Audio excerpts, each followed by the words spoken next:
Hello friends, welcome to teaching Gyan. Commerce lesson plan के series में आज है लेसन प्लान नंबर 7। इससे पहले 6 लेसन प्लान चैनल पर अपलोड किए जा चुके हैं। अगर आपने चेक नहीं किया है तो पहले उसे प्लेलिस्ट से जाकर चेक कर सकते हैं। साथ ही ये लेसन प्लान की जो सीरीज़ चल रही है इसमें सारे सब्जेक्ट के 40 से 50 लेसन प्लान प्रोवाइड कराए जाएंगे ताकि आपको बेटर ऑप्शंस मिल सके अपने अनुसार टॉपिक को चूज़ करके लेसन प्लान बनाने का। तो चलिए स्टार्ट करते हैं वीडियो।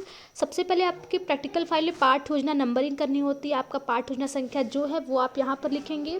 फिर आएगा विद्यालय का नाम, आपको जो भी स्कूल अलॉट किया गया है पढ़ाने के लिए उस स्कूल का नाम आप यहाँ लिखेंगे। फिर आप इस तरह से एक कॉलम बनाएंगे जिसमें पहला कॉलम होगा दिनांक का। आप जिस दिन लेसन प्लान पढ़ाने जाएंगे वो डेट यहाँ मेंशन करेंगे। फिर आएगा क्लास का, जिस कक्षा में पढ़ाने जा रहे हैं तो क्लास 9th में पढ़ाया गया लेसन प्लान है, लेकिन टॉपिक बहुत ही कॉमन है तो आप ज़रूरी नहीं क्लास 9th में ही पढ़ाए।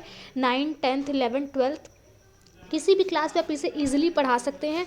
अगर उस क्लास का कोई सेक्शन है स्पेसिफिक तो आप सेक्शन A, B, C लिखिए, वरना इसको स्किप करिए। चक्र में आपका जो है उस स्कूल में जो भी कॉमर्स की पीरियड जिस नंबर पे आ रही है, प्रथम, द्वितीय, तृतीय, चतुर्थ जो भी है वो आप यहाँ लिखेंगे। कालांश में आपका उस स्कूल में 1 घंटे की जो टाइमिंग है वो जितने मिनट की होगी वो लिखेंगे। विषय आपका वाणिज्य ही हो जाएगा। फिर आता है हमारा प्रकरण। तो आज का प्रकरण जो है वो हमारा है चेक। इसका हम उद्देश्य देख लेते हैं। तो इस प्रकरण के अध्ययन के पश्चात छात्र चेक को परिभाषित कर सकेंगे, चेक को समझ सकेंगे, चेक का वर्गीकरण कर सकेंगे, चेक के विषय में प्रत्यस्मरण कर सकेंगे और चेक की व्याख्या कर पाएंगे। फिर आता है हमारा पूर्व ज्ञान। पूर्व ज्ञान में आप जो भी प्रकरण पढ़ाने वाले रहते हैं उससे रिलेटेड थोड़ा बहुत नॉलेज बच्चों को पहले से ही रहता है, वही हमारा पूर्व ज्ञान कहलाता है। इसमें आप लिखेंगे बच्चे चेक शब्द से परिचित हैं। फिर आता है सहायक सामग्री। सहायक सामग्री में आप चेक जो आप कोई भी अपने बैंक का या अपने घर वालों में किसी के पास चेक हो तो एक ब्लैंक चेक ले जाकर आप उसको एज ए सहायक सामग्री बच्चों को दिखा सकते हैं कि चेक ऐसा होता है, ऐसा दिखता है। फिर आता है हमारा प्रस्तावना का प्रश्न। कोई भी लेसन प्लान जब आप पढ़ाते हैं तो आप डायरेक्ट बच्चों को नहीं बताएंगे कि आज हम चेक पढ़ाने वाले हैं, बल्कि कुछ प्रश्नों के माध्यम से घुमा फिराकर आपको प्रकरण निकलवाने का प्रयत्न किया जाता है। यही हमारा प्रस्तावना के प्रश्न कहलाते हैं। इसमें आप इस तरह से परफॉर्मा बनाएंगे जिसमें पहला कॉलम होगा छात्राध्यापिका या छात्राध्यापक, आप जो भी है वो कथन, और दूसरा कॉलम होगा छात्र कथन का। तो चलिए देखते हैं क्वेश्चन। पहला क्वेश्चन हम बच्चों से करेंगे, हम धन को सुरक्षित रखने के लिए कहाँ जमा करते हैं? बच्चे आंसर करेंगे बैंक में। दूसरा क्वेश्चन, जमा करने के लिए बैंक किस माध्यम का प्रयोग करती है? तो खातों का।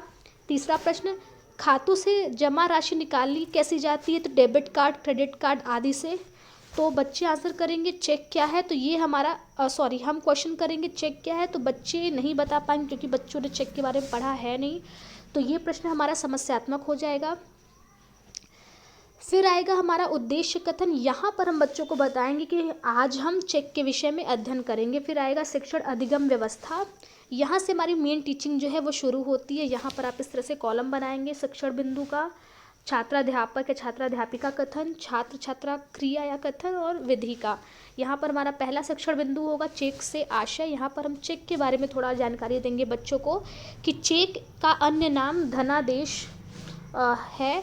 चेक एक शर्त रहित लिखित आज्ञा पत्र होता है। इसमें लिखने वाले का हस्ताक्षर होता है जो एक निश्चित बैंक पर जिसमें लेखक का खाता हो लिखा जाता है, जिसमें मांगने पर एक निश्चित धनराशि स्वयं को, वाहक को या चेक में उल्लिखित व्यक्ति को या उसके आदेशानुसार अन्य किसी व्यक्ति को देने का आदेश दिया जाता है।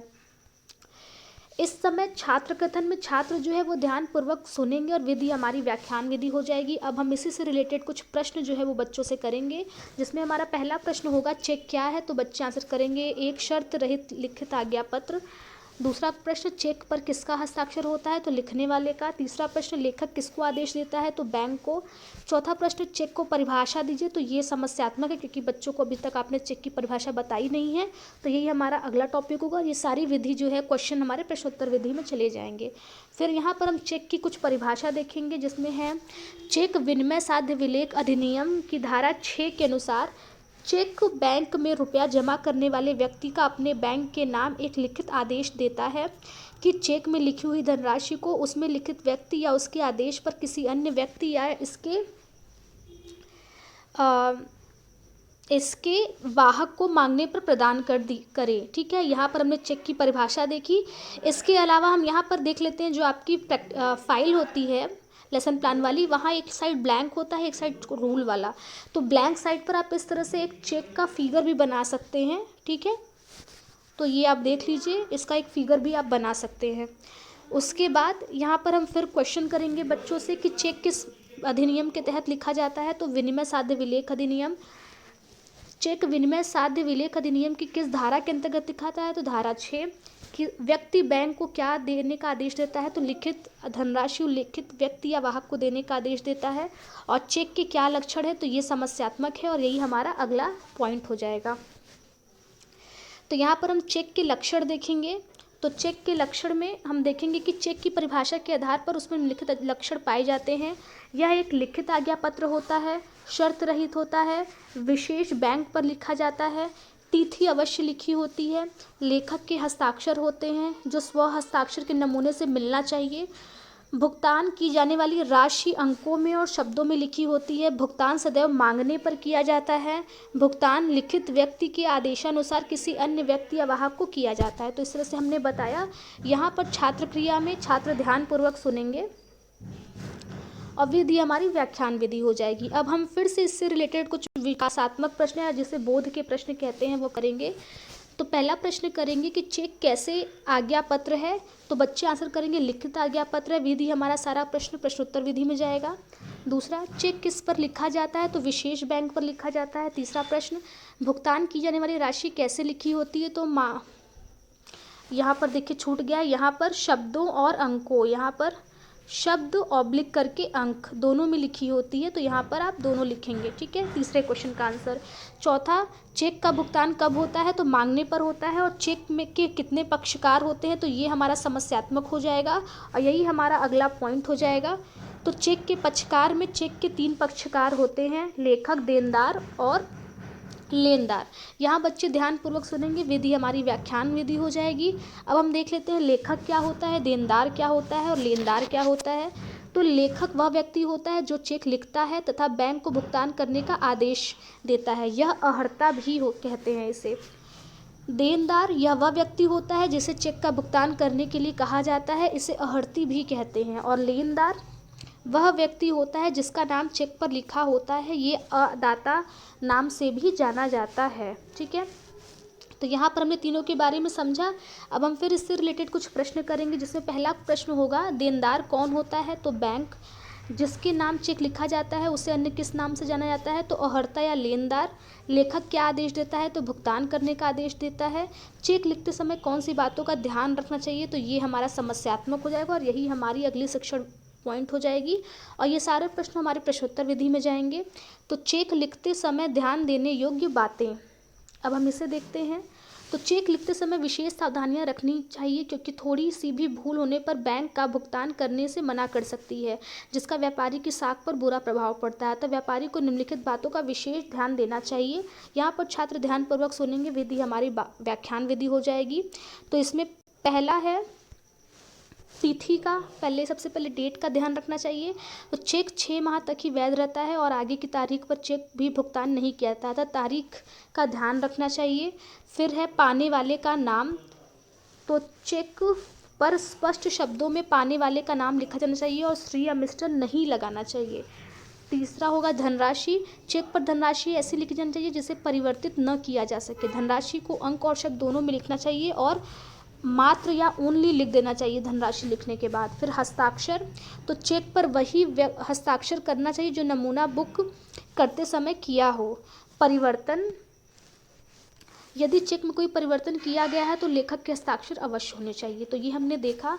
फिर आता है इससे रिलेटेड प्रश्न। तो यहाँ प्रश्न हम करेंगे, चेक पाने वाले के नाम के आगे क्या नहीं लिखना चाहिए? तो श्री या मिस नहीं लिखना चाहिए। दूसरा, चेक पर कैसा हस्ताक्षर होना चाहिए? तो जब बैंक के नमूने पर हस्ताक्षर है जैसा वैसा ही हस्ताक्षर होना चाहिए। तीसरा प्रश्न, चेक कितने माह तक वैध होता है? तो चेक 6 माह तक वैध होता है। अब हम देखते हैं यहाँ चेक के प्रकार। यहाँ पर नेक्स्ट क्वेश्चन है चौथा कि चेक के प्रकार बताए। तो ये समस्यात्मक हो जाएगा और यही हमारा अगला शिक्षण बिंदु है। तो यहाँ पर चेक के प्रकार में 5 प्रकार के होते हैं। वाहक चेक, जिसका भुगतान उल्लेखित व्यक्ति या वाहक को ही किया जाता है। आदिष्ट चेक, इसका भुगतान चेक पर लिखे व्यक्ति या आदेशानुसार व्यक्ति को किया जाता है। तीसरा चेक खुला चेक, जिसका भुगतान बैंक की खिड़की पर कोई भी ले जाकर कर सकता है। फिर चौथा होता है अनादृत चेक, जिस चेक का भुगतान बैंक करने से मना कर देता है। और पांचवा हमारा होगा रेखांकित चेक, इसका भुगतान बैंक खिड़की पर नहीं होता है बल्कि देनदार के खाते में इसका पैसा जाता है। ठीक है, तो हमने ये चेक देखा। अब हम इससे रिलेटेड प्रश्न देखेंगे। तो जिस चेक का भुगतान करने से बैंक मना कर देता है उसे क्या कहते हैं? तो अनादृत चेक कहते हैं। कौन से चेक का भुगतान बैंक की खिड़की पर होता है? तो खुले चेक का होता है। रेखांकित चेक का भुगतान कहाँ होता है? तो लेनदार के खाते में होता है। किस चेक का भुगतान वाहक को होता है? तो वाहक चेक। ठीक है, अब हम यहाँ पर क्या है कि हमारा लेसन प्लान यहाँ पर प्रस्तुतिकरण या शिक्षण अधिगम व्यवस्था खत्म होता है। अब हमारा आता है श्याम पट्ट सारांश। श्याम पट्ट सारांश के अंतर्गत, क्योंकि आपको पता है कि आप अगर लेसन प्लान पढ़ा रहे हैं तो ब्लैक बोर्ड का यूज़ मस्ट होता है। तो आपने ब्लैक बोर्ड पर जो मेन चीज़ें लिखी हैं वही हमारा श्याम पट्ट सारांश में आता है। तो इसमें पहला प्रश्न है, चेक एक लिखित आदेश पत्र है जिसमें लिखने वाला लेखक बैंक को यह आदेश देता है कि वह लिखित राशि उल्लेखित व्यक्ति को भुगतान करे। चेक के लक्षण लिखित आदेश पत्र रहित, शर्त रहित, विशेष बैंक पर लिखा, तिथि, राशि और अंक और शब्दों में लिखित होता है। चेक के 3 पक्षकार होते हैं। चेक 6 माह के लिए वैध होता है और चेक 5 प्रकार का होता है। अब आता है हमारा मूल्यांकन का प्रश्न। मूल्यांकन का प्रश्न बेसिकली हम पांचों जो हमने शिक्षण बिंदु ऊपर देखे हैं उसका मिला जुला प्रश्न होता है।